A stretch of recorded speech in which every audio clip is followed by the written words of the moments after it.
नमस्कार, astro insights with Richa में आप सभी का स्वागत है। मैं हूं डॉक्टर ऋचा शुक्ला। राहु और केतु को डिकोड कर रहे हैं, इसके ऊपर एक श्रृंखला बना रही हूं और आज उस श्रृंखला का ये तीसरा वीडियो है। राहु और केतु की एक्सिस आपके पूरे जीवन को परिभाषित करती है।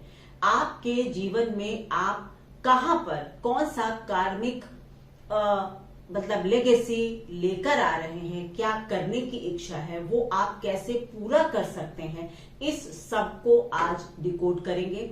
और 2 वीडियोस ऑलरेडी मैं बना चुकी हूं, उनके भी मतलब लिंक जो है वो डिस्क्रिप्शंस में रहेंगे, क्योंकि आप लोग अपने परिवार का सबका देख सकते हैं। ऑलरेडी बात हो चुकी है राहु और केतु की 1-7 की एक्सिस, मतलब राहु पहले घर में, केतु 7वें में, या 7वें घर में राहु और केतु पहले में, दोनों तरह से मतलब रिवर्स होकर भी राहु और केतु और राहु, इस तरह से पहली और 7 की हो गई है, दूसरी और 8वें की भी हो गई है।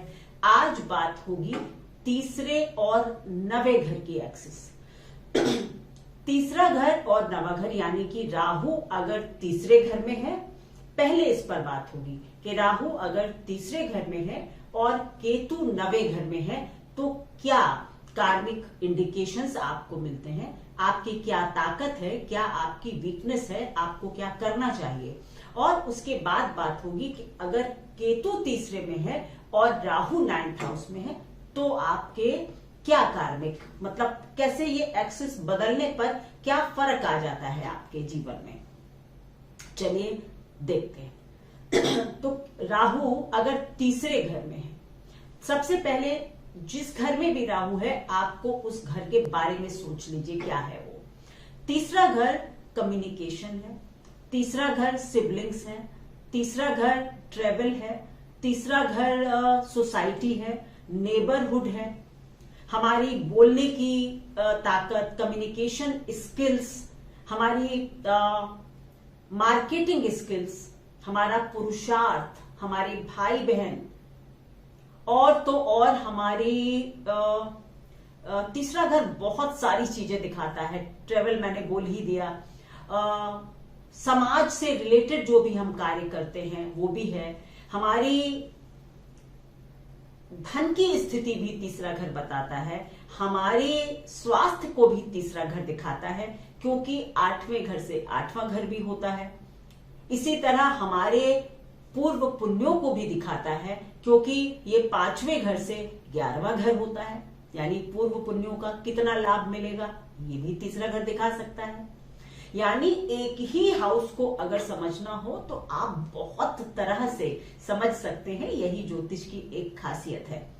हमारी मीडिया तीसरा घर है। जी हाँ, मीडिया, बहुत बड़ी बात मैं भूल गई, मीडिया तीसरा घर है। सोशल मीडिया आजकल जो चल रहा है ये भी तीसरा घर है। जितनी भी हमारी डांस हो या फिर गेम्स हो, स्पोर्ट्स, परफॉर्मिंग आर्ट्स और स्पोर्ट्स, ये भी तीसरा घर है। इतनी सारी चीजें तीसरे घर से देखते हैं और वहां पर राहु जैसा एनर्जी का बंडल जो है वो बैठा हुआ है। तीसरे, छठे और 8वें 11वें घर में राहु को अच्छा कहा जाता है, इसीलिए क्योंकि ये जो स्थान है ये हमारे मतलब बहुत सारी चीजों को डिनोट करते हैं, हमारा पुरुषार्थ ही है। यानी जहां भी हमारे लड़ने की ताकत को देखा जाना हो वहां पर अगर राहु है तो अच्छा है, क्योंकि राहु फाइटर है, एरोगेंस भी है राहु। बस इतना समझना है कि राहु की स्थिति यहां पर है तो क्या होगा।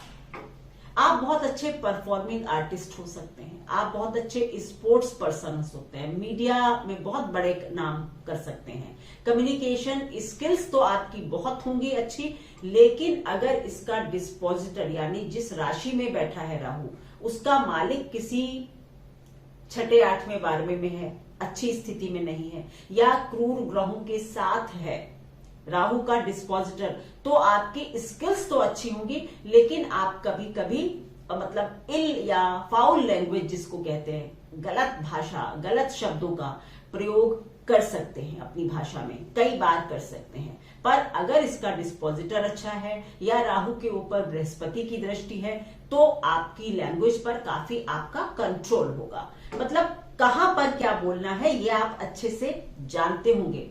अन्यथा आप कई बार जहां पर जो बात नहीं बोलनी है वो बोल सकते हैं। एक और बात, क्योंकि पुरुषार्थ का स्थान है, मैंने कहा ना एक फाइटिंग प्लेस है, हमारे हाथों की ताकत, हम क्या कर सकते हैं, तो पुरुषार्थ के स्थान में जब राहु है तो जबरदस्त आपको, मतलब कहते हैं ना अदम्य साहस देता है, माइटी राहु है। तीसरे घर में आपको करेजियस बनाता है। अब फिर वही बात आ गई कि अगर डिस्पोजिटर अच्छा होगा तो पॉजिटिव करेज, और अगर डिस्पोजिटर खराब होगा तो नेगेटिव करेज। मतलब हम किसी को गोली मार दें, बड़ी करेज का काम है, लेकिन ये नेगेटिव करेज है, गलत है। ये पॉजिटिव करेज है कि हम समाज की किसी बुराई से लड़ें, समाज में कोई कुप्रथा चल रही है उसके खिलाफ हम लड़ें, तो क्या होगा, पॉजिटिव राहु होगा। शायद हमारे पिछले जन्मों में मैंने देखी नहीं है, मतलब हमारे प्राचीन काल में जो लोग उस वक्त, चाहे राजा राम मोहन राय हों, अगर वो सती प्रथा से लड़े होंगे, जरूर उनका राहु कुछ इस तरह का रहा होगा। एग्जाम्पल दे रही हूं, मैंने उनकी पत्री नहीं देखी, I am just telling you किस तरह से आप समझ सकते हैं। यानी कि उस वक्त सती प्रथा जैसी चीज से लड़ जाना एक बहुत करेज की बात होगी, तो ये पॉजिटिव करेज हुआ। I am just giving example, मैंने राजा राम मोहन राय की पत्री नहीं देखी है ये। पर इसी तरह किसी को आपने बिना सोचे समझे गोली मार दी तो आपका ये नेगेटिव करेज है। तो राहु करेज देता है तीसरे घर में, अच्छा या बुरा ये आपको अपनी कुंडली में समझना होगा। आप बहुत बड़े, मतलब मीडिया में बहुत बड़ा नाम कर सकते हैं, आपकी नेटवर्किंग स्किल्स ना जबरदस्त होंगी, और आपको हमेशा एक आपका जो सेंटेंस फिक्स होगा वो होगा I can do it, I can do it, I will do it. मतलब इतना साहस है आपके अंदर के बिना सोचे समझे, बिना उसके भी आप कह सकते हैं I will do it, I can do it. मतलब आपकी एक टैग लाइन हो सकती है आई कैन डू इट। पर राहु के डिस्पोजिटर को अच्छा होना चाहिए, नहीं तो फिर आपका जो राहु है वो थोड़ा नेगेटिव हो जाएगा, और फिर आपको यही जो पॉजिटिव बातें हैं, ये मतलब आई कैन डू इट, मैं किसी भी काम में कूद पड़ूंगा बिना सोचे समझे, उसका कुछ भी रिजल्ट हो, तो ये चीज पर सोच समझ कर करना और फिर करके दिखाना, खुद को साबित करना, ये राहु कर सकता है। आप बहुत अच्छे, मैंने कहा ना, खिलाड़ी हो सकते हैं। जैसे कि राव सर ने एक बार हमको क्लास में एक पत्री दिखाई थी और उसमें समझाया था कि किसी बहुत साउथ की कोई हीरोइन का उन्होंने पत्री दिखाई थी, मैं नाम भूल रही हूं, कि उस समय जब महिलाओं का घर से निकलना, मतलब ये आज की बात नहीं है, बहुत पहले की बात उन्होंने मुझे बताई थी, हम लोगों को बताई थी, तब मतलब इतना जब पर्दा था और ये था वो था, तब उन्होंने कहा मैं डांसर बनूंगी। और उनकी जो राहु केतु की एक्सिस थी वो 3 और 9 पर थी, राहु तीसरे में, केतु 90 में चंद्रमा के साथ था। इतना मुझे उस पत्री का याद है। यानी कि उनके पास वो जबरदस्त करेज था कि मैं मतलब परफॉर्मिंग आर्ट में जाऊंगी, and she gained lot of popularity. पूरी पत्रिका मुझे भी याद नहीं है। तो ये उन्होंने समझाने के लिए कहा था कि राहु मतलब समय की मर्यादाओं को तोड़ता है। यानी इन लोगों में ऐसा करेज होता है जो समाज की, क्योंकि सेकंड थर्ड हाउस हमारी सोसाइटी भी है, कहीं ना कहीं हमारा नेबरहुड है, तो समाज की बेड़ियों को, समाज की परंपराओं को ऐसे लोग तोड़ते हैं। पॉजिटिव होगा तो अच्छे के लिए तोड़ेंगे, नेगेटिव होगा तो खराब कामों के लिए तोड़ेंगे, लेकिन ये वर्जनाओं को तोड़ते हैं ऐसे लोग। अब ये सब तो राहु का हो गया, मतलब मैं कर सकता हूं, मैं करना चाहता हूं, मैं बड़ा आदमी बनना चाहता हूं, मेरे पास बहुत ताकत है। बट असली ताकत आपकी कहां पर है? जहां पर केतु होता है, क्योंकि केतु आपका शरीर है। जब तक शरीर पर सर नहीं टिका हुआ होगा, ताकत कहां से मिलेगी? केतु इन 9th हाउस, कितना ब्यूटीफुल है ये सब समझना। 9th हाउस हमारा क्या है? तीसरे घर से एकदम ऑपोजिट हाउस है। यानी कि अगर तीसरा घर हाँ, मतलब एक और बात है, तीसरे घर से आपको मतलब कम्युनिकेशन, वो भी छोटे लेवल पर, है ना। मतलब जब हम इधर की बात उधर की बात ये सब करते हैं, वो तीसरा घर होता है। पर जब हम कभी अपनी सोल को आगे बढ़ाने के लिए बात करते हैं, इवॉल्व होने की बात करते हैं, गुरुओं की बात करते हैं, तो ये 9th हाउस है। यानी हमारी शक्ति कहां से आएगी? 9th हाउस से आएगी, जो मेरे पास ऑलरेडी मैं गेन कर चुका हूं। मत भूलिएगा, केतु हमारी एक्सपर्टीज है। केतु वो है जो हमें अच्छे से आता है, जो हम पिछले जीवन से लेकर आ रहे हैं। तो केतु जो है वो आपका 9th हाउस में है। 9th हाउस क्या है? Higher learning. हमारे मास्टर्स की भी ऊपर की जो डिग्री होती है, पीएचडी वगैरह, या पढ़ाई का जो सिलसिला हम जारी रखते हैं ना, जीवन हमेशा लर्निंग का नाम है। तो हायर लर्निंग का जो भी है, अगर इसमें शिक्षा में पूछेंगे तो पीएचडी वगैरह जो है, चलो मास्टर्स भी रख लेते हैं, वैसे पीएचडी वगैरह 9th हाउस से होती। तो हायर लर्निंग, यानी कि ये हमारी ताकत क्या है? Higher learning. 9th house is father, 9th house is guru, 9th house is धर्म, 9th हाउस इज रिलीजन। धर्म मतलब राइटियसनेस, रिलीजन इज धर्म। सो ये जो चीजें हैं, फॉरेन ट्रेवल्स, फॉरेन जॉब, क्योंकि 10वें घर से 12वां घर है, ऐसे समझिए चीजों को। तो अगर केतु जो कि आपकी ताकत है वो 9th हाउस में है, तो ये क्या इंडिकेट करता है? ये क्या कार्मिक इंडिकेशन देता है? कि आपको तभी सफलता मिलेगी जब आप हायर लर्निंग की तरफ ध्यान देंगे। मतलब जो एक्सपर्टीज है आपकी, आप उनको, अगर आप राहु के चक्कर में केवल मतलब छोटी छोटी बातों में ही उलझे रह गए तो सफलता नहीं मिलेगी। आपको पहले टेक्निकली साउंड होना पड़ेगा। मतलब if you really want to be a successful media person, समझने के लिए समझिए, तो क्या होगा कि आपको पहले उसकी जितनी भी टेक्निकल नॉलेज है वो लेनी पड़ेगी। अगर आप बहुत अच्छे खिलाड़ी बनना चाहते हैं, जो कि राहु कह रहा है ना तीसरे घर में, खिलाड़ी बन जाओ, ये बन जाओ, फॉर परफॉर्मिंग आर्ट, तो आपको पहले क्या करना होगा? उसकी हायर लर्निंग को समझना होगा, उसकी टेक्निकलिटीज को समझना होगा, तभी तो आप कर सकते हैं। बस यही इस एक्सिस का मतलब है कि आपको लीन बैक कहां पर करना पड़ेगा? जहां पर आपकी एक्सपर्टीज है, जो आप पिछले जीवन से लेकर आ रहे हैं। जब इन दोनों को जोड़ देंगे तो सफलता मिल जाएगी। ऊपर ऊपर सिर्फ दिमाग में सोचने से कुछ नहीं होगा। राहु इन 3rd house, Ketu in 9th house, ख्याली पुलाव मत पकाइए। जो भी करना चाहते हैं उसकी एक्सपर्टीज, उसकी टेक्निकल नॉलेज, उसकी हायर लर्निंग को सीखिए। जीवन भर कुछ ना कुछ सीखना, इंफॉर्मेशन इकट्ठा करना, न्यूज़पेपर पढ़ना, ये मतलब आपके शौक होने चाहिए। ज्ञान अर्जित करेंगे तभी सफल होंगे, ये सच है। दूसरी बात ये कि क्योंकि 9th हाउस में केतु है, और ये मैंने कहा ना, गुरुओं का स्थान है, धर्म का स्थान है, पिता का स्थान है, तो कई बार आपके अंदर वो स्किल्स, वो गुण हो सकते हैं जो आपके पिता के पास हैं, फोर फादर्स के पास है। अगर केतु यहां पर पॉजिटिव है, पॉजिटिव से मतलब इसका डिस्पोजिटर अच्छी जगह है, या इसके ऊपर भी कोई शुभ प्रभाव आ रहा है, तो फिर ये आपको निश्चित करता है कि आप अपने फादर या फोर फादर्स की कुछ एक्सपर्टीज को लेकर आ रहे हैं। मतलब अगर आपके पिता साधक थे, आपके दादाजी साधक थे, साधना में रहते थे, तो आप भी वो साधना का कुछ अंश लेकर आ रहे हैं, या आप भी पिछले जन्मों से साधना करते हुए आ रहे हैं। ये आपकी कार्मिक लेगेसी है। अगर आपका केतु इल प्लेस्ड है, नीच का है, या फिर इसका डिस्पोजिटर खराब है, तब क्या होगा? आप अपने धर्म के विरुद्ध काम करेंगे। मतलब कैसे?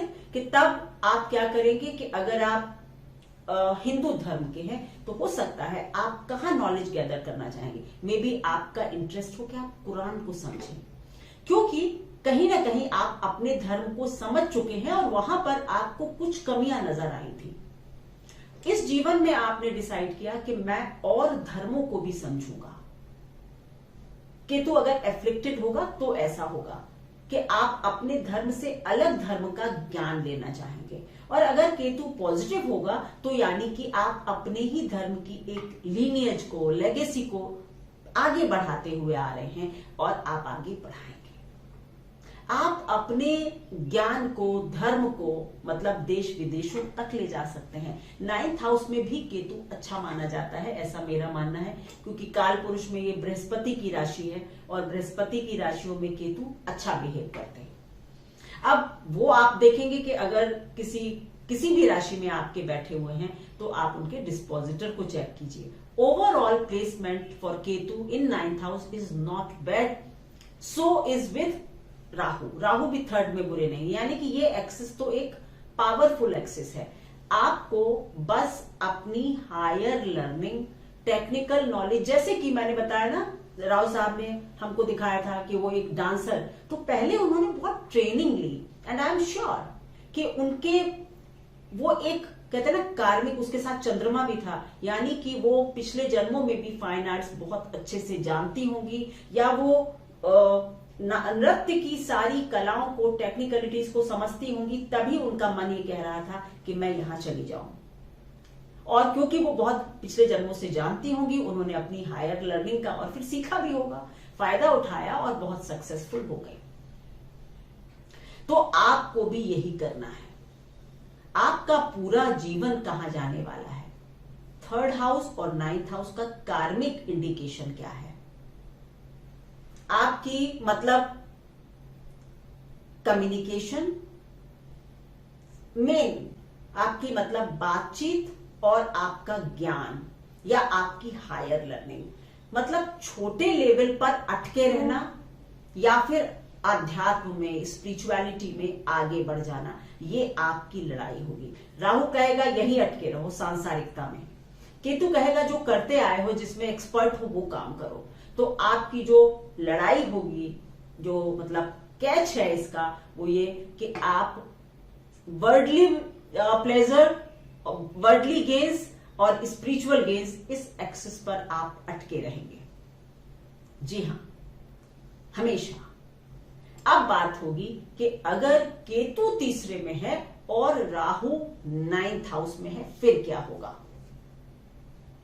केतु अगर तीसरे में है तो इसका मतलब हुआ कि हमारी जो एक्सपर्टीज है ना, वो मतलब छोटी छोटी चीजों में, छोटी छोटी कम्युनिकेशन में, छोटी छोटी बातों में, सामाजिकता में बहुत अच्छी हैं। मतलब ऐसे लोग बहुत अच्छे वो भी हो सकते हैं। मतलब अगर केतु अच्छा है, इसका डिस्पोजिटर अच्छा है, माना बृहस्पति की ही राशि में बैठा हुआ है और बृहस्पति 5वें घर में है, तो ऐसे लोग बहुत अच्छे मतलब सॉल्व करने वाले काउंसलर वगैरह हो सकते हैं। मतलब अगर किसी की बातों में बीच बचाव करें तो बहुत अच्छा कर दें, बातों का निपटारा कर दें। यानी उनकी कम्युनिकेशन स्किल्स जो है वो छोटी छोटी चीजों को सॉल्व करने की उनके पास एक एक्सपर्टीज है उनके पास, वो सीख कर आ रहे हैं ये कला।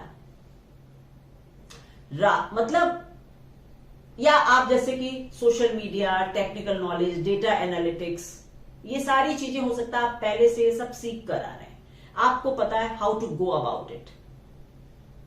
ठीक है। अब अगर इल प्लेस्ड होगा या इसका डिस्पोजिटर खराब होगा, खराब तरह से प्लेस्ड होगा, तो फिर क्या होगा कि आप काफी क्रूएल हो सकते हैं। आप मतलब पीस मेकर, मैंने कहा ना अगर अच्छा होगा तो आप पीस मेकर हो सकते हैं, बट अगर आपका केतु इल उसमें है, अच्छा नहीं है, या इसका डिस्पोजिटर अच्छा नहीं है, तो फिर आप काफी रिजिड हो सकते हैं, एरोगेंट हो सकते हैं, आपकी बातचीत अच्छी नहीं हो सकती है, कई बार काफी क्रुएल्टी भी दे देता है केतु। आप तानाशाह हो सकते हैं, क्योंकि आपको तो मतलब ये समझ आ गया है कि आपको पता है सब पर कैसे रूल करना है, आप जानते हैं, पिछले जीवन में भी आप ऐसा कुछ करते चले आ रहे हैं। ठीक है। बट अगर शुभ प्रभाव में होगा तो आप काफी अच्छी कम्युनिकेशन से समझाना, सुलझाना, ये भी काम कर सकते हैं। एक ही ग्रह दोनों प्रभाव देता है, मत भूलिएगा कभी भी। बस उसका प्लेसमेंट देखिए, क्योंकि आप लोग एकदम देखते हैं मेरे साथ ऐसा नहीं हो रहा है। पूरी हॉरोस्कोप ध्यान से देखिए, तब पता चलेगा ग्रह का behaviour. So Ketu in third house आपको, यानी कि छोटी छोटी बातों में ही आप पिछले जीवन में अटके रहे थे। इस बार आपका राहु जो है नाइन्थ हाउस में आकर ये कह रहा है कि भाई इस बार तो कुछ आगे बढ़ना है, कुछ और सीखना है, इवॉल्व होना है। ठीक है, पर यहां पर क्या होगा कि अगर आप हायर लर्निंग की तरफ जाना चाहते हैं, ये केतु आपको डिजायर दे रहा है।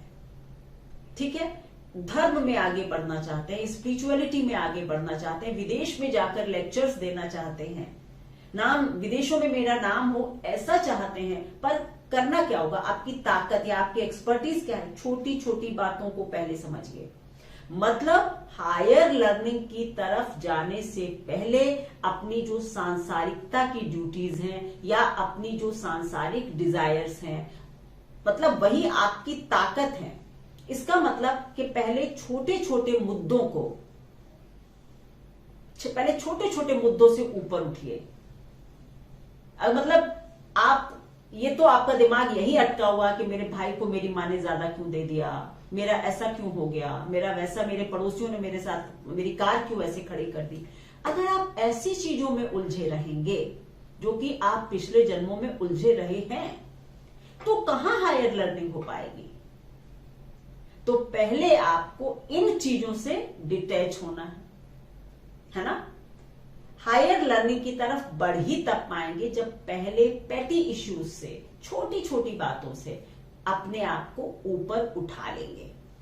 यही आपकी लड़ाई है, छोटी बातों से ऊपर उठना और हायर लर्निंग की तरफ जाना। जो एक्सेस थी राहु की तीसरे घर में और केतु की नाइन्थ में, वो ये था कि आप इस जीवन में केवल और केवल वर्डली सक्सेस पाना चाहते हैं। ठीक है, लेकिन उसके लिए भी आपको अपनी पिछले जन्म की जो हायर लर्निंग थी उसको यूज करना पड़ेगा। यहां ये कि आपको ये छोड़ना पड़ेगा, छोटी बातों से ऊपर उठना पड़ेगा, तो आप बड़ी बातों की तरफ जा सकते हैं।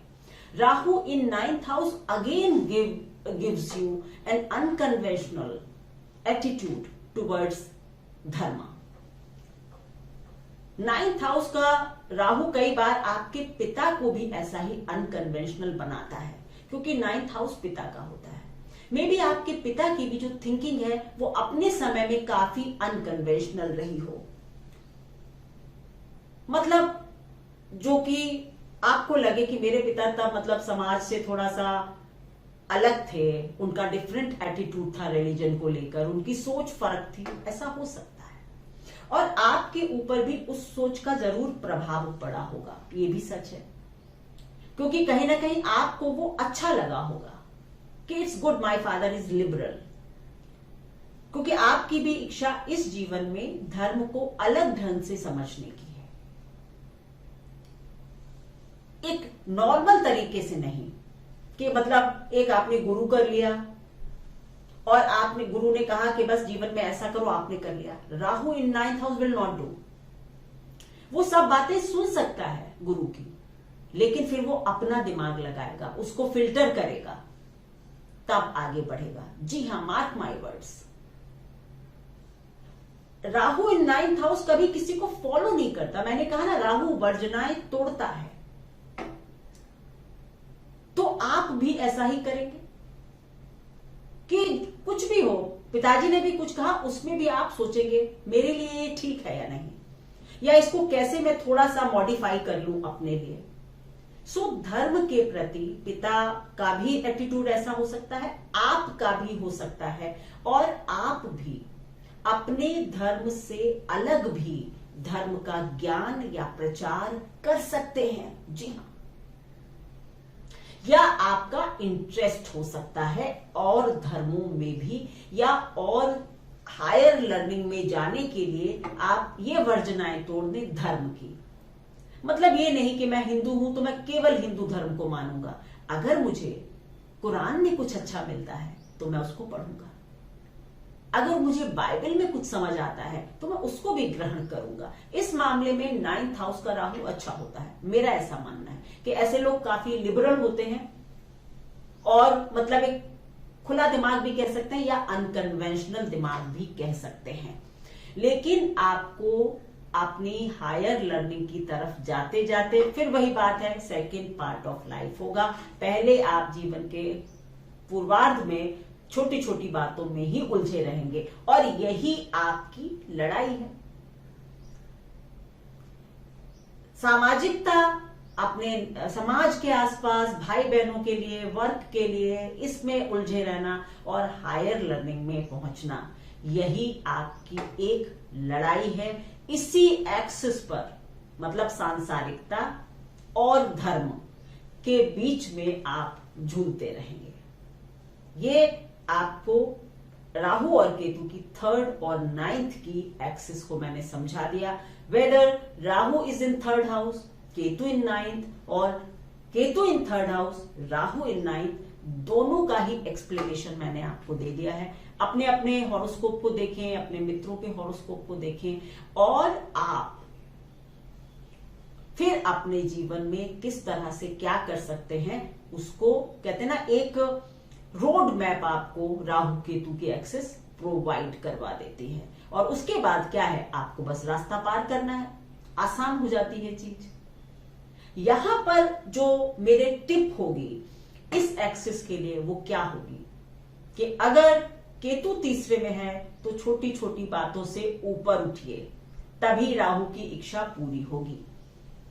यानी अध्यात्म की तरफ जाना, स्पिरिचुअलिटी की तरफ जाना। और अगर केतु 9th में है, राहु तीसरे में है, तो आप तभी सक्सेसफुल होंगे, तभी वर्ल्डली सक्सेस आएगी जब आप अपनी हायर लर्निंग का यूज उसके लिए करेंगे, या आप अपने ज्ञान को पहले बढ़ाइए जो आप पहले से लेकर आ रहे हैं, तभी आप इस जीवन में सफल होंगे। धन्यवाद मेरे वीडियोस को देखने के लिए, पसंद करने के लिए, और अगर पसंद करते हैं तो लाइक करें, शेयर कर दें, सब्सक्राइब करें। Thank you so much.